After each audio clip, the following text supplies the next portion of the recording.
Hi Litsa, thank you for joining us today. For those that don't know you, I'm just going to give a brief intro. Litsa is a friend of mine who is and correct me if I'm wrong here, an assistant research psychologist and Yeah. a mental health ambassador with MQ. Mhm. So those watching, as you know, we've got a giveaway going on at the moment to hopefully encourage people to get more active and to see the benefits of that to their mental health as well. And I'm hoping that's where talking to you today, as you know, I'm not qualified to talk about any of this. So I wanted to bring in people like yourself to really give us an insight into that world and you know, coming from a much more credible source than myself. So with that giveaway, we're looking to get more people active. And as part of that, we've got an incentive. And I want to say a big thank you to Power Gun for putting up the 3 prizes. I'll include their link in the caption below and people can go check that out and hopefully get involved. So over to you.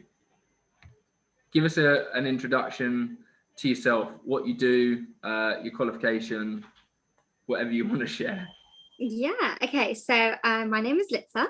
I work in a psychiatric hospital as my 9 to 5, and then outside of that, I am an assistant psychologist as well as a ambassador to MQ.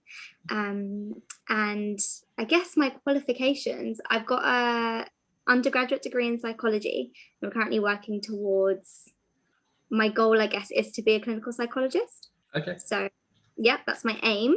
Yep. And yeah, do you want me to tell you a bit about what I do as part of an ambassador? So tell us more about what you do with MQ and what that role involves as an ambassador. Yeah, sure. So MQ is a mental health research charity. So they work in a similar way to how if you were to think about cancer research. Yeah. So the funding that they get, they would put towards finding treatments, I guess, for cancer. Okay. Whereas with mental health, there's a disproportionate level of funding, I guess, that goes into the research in mental health compared to loads of other physical health problems. Yeah. So they work through donations, and they go on and they fund I guess groundbreaking research in mental health, and their aim is to better understand mental health, treat it, and then try and prevent it. And as an ambassador, my role essentially is to kind of tell people what they do. So I'm kind of doing it now. So there you go. Yeah, you're being an ambassador now. I love that. Yeah. And spreading the word, telling people what they do, and then basically encouraging people to either donate or participate in some of the research. Yeah. Okay. And they are a great charity, so do check them out. Of course. What I will do actually is I'll include a link to them or their Insta page in the caption below. So if you send that over to me, that'd be good. In terms of mental health or what they work with, and I mean, this is for me and for anyone watching that, you know, mental health is a word that's been used a lot recently, especially with lockdown. But I feel it covers so many different things. So is there a certain area of mental health that MQ cover, or is it across the board? And can you kind of tell us a bit more about, you know, what falls into that bracket? Yeah. Okay. So I think firstly, it's really important to distinguish mental health and then mental health problems or difficulties. So you might have heard loads of people saying we all have mental health, and we do, the same way we have physical health. We have different levels of it, and I guess it's on a spectrum. So either, you know, one day we could be feeling really, really good and everything's going well, and then another day we could be really struggling to cope. And it doesn't happen as up and down as that, but it is on a spectrum, and we kind of go up and down that spectrum depending on how things are going for us in our lives and how we perceive things. But yeah, so MQ, their research tries to span across quite a lot of different mental health difficulties. So they are looking, there's quite a lot of research that they're currently funding. So there's things like depression that they're looking into and finding ways to predict whether there's certain young people that are more at risk of developing depression. They're looking at anxiety, they're looking at suicide, and the things that kind of, again, put people more at risk of those, of being more suicidal. And I mean, just quickly on that, because I think it's important to highlight that obviously suicidal thoughts and things like that, they're not necessarily something where, you know, people go, oh, you know, go and get some air. You know, it's not as simple as that. You know, so even though we're doing this giveaway and we're hoping to encourage people to get up and get active, and hopefully that will have a positive impact on their mental health. If they're in that stage and they're having those more serious thoughts, you know, I would say, and correct me if I'm wrong, they need to be talking to someone, or, you know, that's where people like MQ can actually help more than, you know, just us saying go out and get active. Yeah, so MQ have actually got a list of I guess helplines that people can reach out to if they're really struggling or feeling overwhelmed. And then there's also, you know, it's really important if you are feeling suicidal or feeling like you are really at risk, it is so important to talk to somebody. And it's really important that if you are contemplating it and you are in danger, I guess, to go to A&E. But yeah, I think if you are looking for somebody to talk to, there are a list of helplines, and I can put that up on Instagram. I'll send those to you as well. Yeah, absolutely. We can include links for that, definitely. Yeah, I think that's really important for people. You know, all the time, but I know right now some of those thoughts could well be, you know, exaggerated or emphasized because of the situation we're in. Yeah, no, it's definitely putting a lot more pressure on people, and it's so much more difficult to cope, I guess, under the current climate. But yeah, what MQ just does is kind of look into the research of it. So they look into things that put people more at risk. So I guess now they'll probably be looking at research of the impacts of COVID on things like depression, anxiety, maybe even suicide, and other trying to get to the source of the problem. Exactly. So, you know, cut it out before we're experiencing it. That makes sense. Yeah, or find ways to help people who are experiencing it. Yeah, definitely. So yeah, they're a research charity. So but they do put loads of information out there of things that I guess are backed by research that can help. Litsa, so tell me, for people watching now, getting involved in the competition, the giveaway, and moving forwards, 3 top tips for anyone that might be struggling with lockdown. Yeah, it's funny you ask, because today MQ sent out an email actually, putting out 4 top tips for how to get through the new roadmap of the ease of the lockdown, I guess. Oh, perfect. So, and we're getting 4 as well. You're going to get 4. Perfect. Roll with that. Tell us those. Yeah. So so one of all 4 of these they said were backed by research. So one of those was trying to get better sleep. So so sleep is really important. It's important, I guess, for loads of things. It impacts a lot of things. So, you know, your concentration during the day and your motivation, and I guess your quality of life too. And so their tips for that was to reduce the blue light emitting screens before bed. In fact, they even said that exercise helps you to sleep better.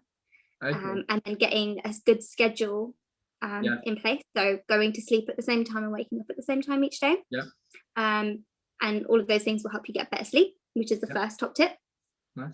And then their second one was doing something kind for someone. So that can include things like volunteering, or I guess checking in on someone, Yeah. guess you can even donate to a charity. Yeah. And doing something good for, or something kind or good to help somebody else, I Yeah. think has shown that it makes people feel better, kind of boosts Yeah. their mood, and it reduces anxiety. Yeah. So we're on number 2. Number 3 is going outside and moving. So I kind of guess this ties into being the active. exercise. Absolutely. Yeah. And that's a good point, because part of the giveaway, obviously, we're saying to be active. It doesn't have to be a run. It doesn't have to be intense.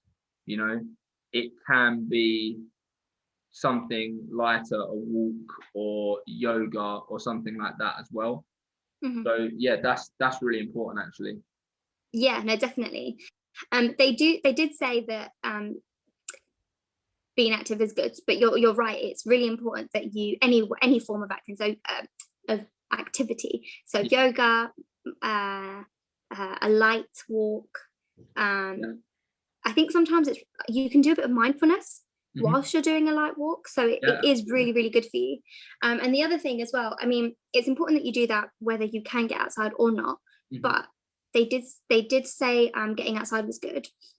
Specifically because it helps with getting a bit of vitamin D as well. And I guess now with the days getting a bit longer as well. So vitamin D has been proven to reduce levels of depression. Okay. So getting outside, being active, and getting vitamin D, you're really like getting in there with the mental health, you know.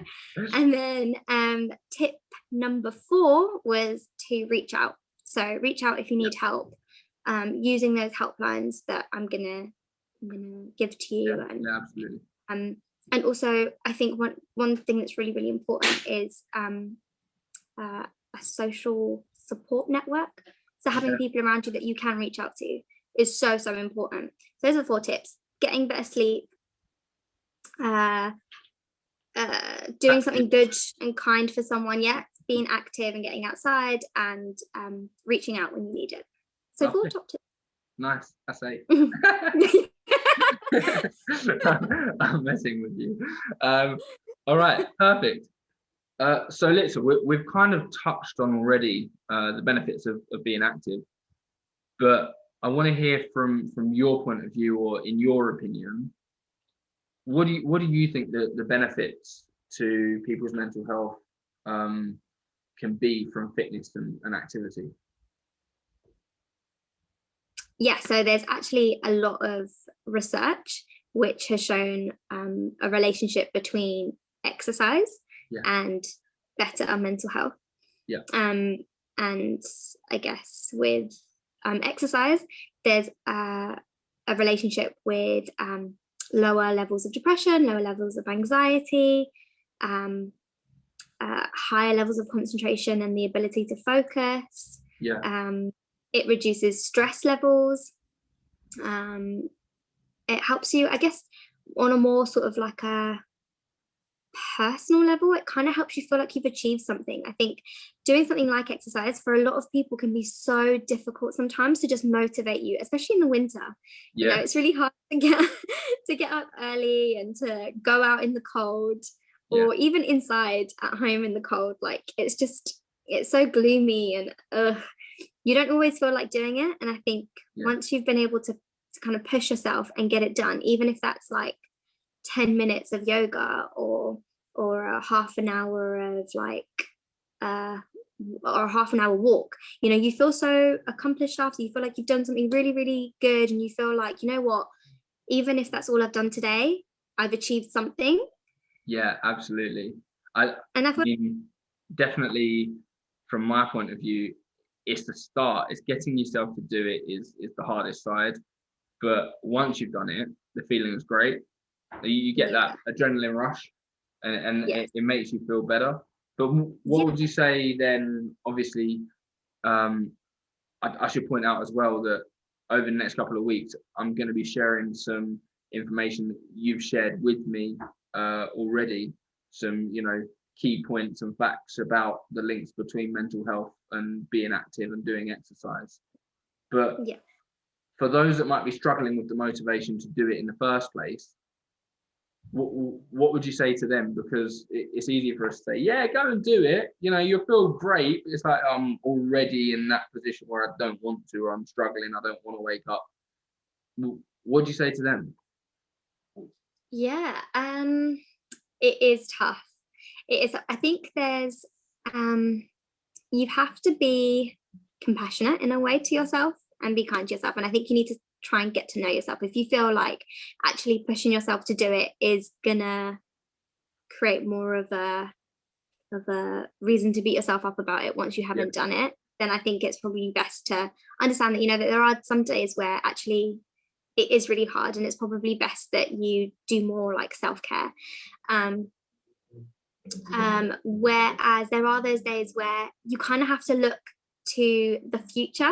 You kind of have to remind yourself, like, okay, right now I'm feeling this way, and it is hard, and it's not like you're definitely valid for not wanting to get up at 6 a.m. to fit in a workout, but if you kind of just think about how you would feel once you've actually done it, you know, if you're gonna if you will feel like you've more motivated, or if you're gonna feel really good about yourself because you've done it, it's really good to kind of just focus on that, focus on what future you is going to feel like if you just get this like this difficult bit out of the way now. Get over that small hurdle and think about the future outcome rather than the present. Definitely. And I think the other thing I found as well is if you set yourself a smaller target. So I think at the times when I was starting off with exercising, and it's not something that I'm great at. So when I did start off, I said to myself, okay, I really don't feel like doing it, so let me just do 10 minutes of it. And then I did those 10 minutes, and it was so strange because nearer to the end of those 10 minutes, I was like, oh, I could do another 10, I think. And then you do that 10 and you're like, I could fit in 10 more. And then I'm done. And then you do the 10 more and you're just like, wow, like I've actually done 30 minutes when I didn't even feel like doing 10 in the first place. So I think just setting yourself a small goal. And then if by the end of it you feel like doing more, then great. If not, that's great too. You've done your 10 minutes for the day. You can do another 10 tomorrow. Or it's setting the small achievable targets. Rather than, as you say, if I go, I'm going to go for a 30-minute run, I get 10 minutes in and think, I'm shattered. You know, and then you're going to feel terrible because you didn't hit the 30.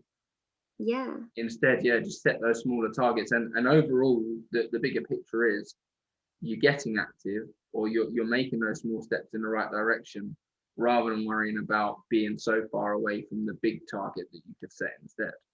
And it's really important not to compare yourself to people who are, I guess, who've been running daily for like a year. It's so important to not be like, okay, well, they can do an hour of running, or, you know, they're doing kilometers and kilometers of running. Why can't I do the same thing? You know, if you told me to run, I think I'd be like so tired after like a 5-minute run. So it wouldn't make sense for me to be like, right, okay, I've never done exercise before, so let me do a 30-minute run. It's so important to start off small and to build your way up if that's a plan for you. But if not, then it's also important to, you know, not even have to aim for those big goals in the first place. You know, if for you your aim is to exercise just to improve your mental health, and that's the only reason you're doing it, then mental health, and I guess maybe physical health, if that's the only reason you're doing it, then actually the research shows that about 30 minutes 3 times a week will do that. So and that can be a 30-minute walk. It could be a 30-minute walk, it could be a 30-minute jog, it could be yoga. And I think it's important, it's not a one size fits all type thing. It's literally what you're saying is, you know, listen to yourself, know your own limits, know your own boundaries, know how far to push yourself, because that's where you're going to get the most benefit, is by trying to tailor that to you and your lifestyle, and hopefully with that making it something more long term. You know, we've got a giveaway, hopefully you guys want to get involved and win the prizes, great, but really the goal is we want you guys to see the bigger benefits and get involved long term, and hopefully see those benefits longer term, right? Exactly. Yeah. And in order to do it longer term, it's really important to give yourself achievable goals, because you don't want to be doing something that's really, really difficult and then finding that you can't keep it up. Yeah, absolutely. Because then I guess that as well is a bit of a I guess a knock to your confidence. Yeah, really. 100%. And that's not what this is about. No, but, no, definitely. Yeah. No, yeah, I love that. And I guess the other thing as well, if you are trying to do aerobic exercise and you don't find yourself being much of a runner, dancing is a good way. And I guess that would count as well as part of the competition and the giveaway. Dancing, you can be really creative with it. Absolutely. Yeah. And I know there's a few people, there's actually YouTube like dance workout things online that you can get involved with. So like give one of those a try, definitely. And it will get you ready for going clubbing in a few months' time. Yes. You know, we're preparing for the future in that way as well. Brilliant. Yeah. Okay then. So on that note, because we've covered quite a lot and a lot of detail, and I really appreciate you giving up some time to talk to us about that. I want to hand it over to you to kind of sign us off and leave us with whatever you think someone watching might want to hear, right? Sign us off and leave us with a thought, and then I'll leave everything else in the caption below, and people can get in touch if they want. So it's over to you. Yeah, I'm not sure if this is what people want to hear. Okay. But I think it's something that people need to hear. More important. It's so important in this time, I guess, to be very self-compassionate. So to just be really kind to yourself. Yeah. I think we've kind of touched on it. Don't compare yourself to people that you think might be coping better, might be achieving more than you, might be, getting more done than you. I think a time like this is just so difficult and abnormal. A pandemic is very abnormal. I don't think anything has prepared anybody for it. So it's really important to just be really self-compassionate and to just be kind to yourself. And if you are feeling overwhelmed, if you are feeling anxious or worried or any of those things, it is normal. It is really normal, especially in a time like this. Or even if it's just going for a walk in the park or around the block, something like that, just to kind of put yourself first and to take your mind off of what's going on social media or the comparisons and all of that. So to summarize, be compassionate and kind to yourself. I think that's my main message. Perfect. Say no more. Thank you very much for joining. As I said, I'm going to leave the links and everything that we've discussed in the caption below. And for anyone that wants to get involved, it's very simple. Go and be active. Give myself and Power Gun a tag on Instagram. That'll count as an entry. And the more active you are, the more chance you've got of winning a prize. So yeah. Yes. Brilliant. Thanks very much, Litsa. I hope you have a great evening, and I'm sure we'll speak very soon. Yes, can't wait. Cheers. See ya. Bye.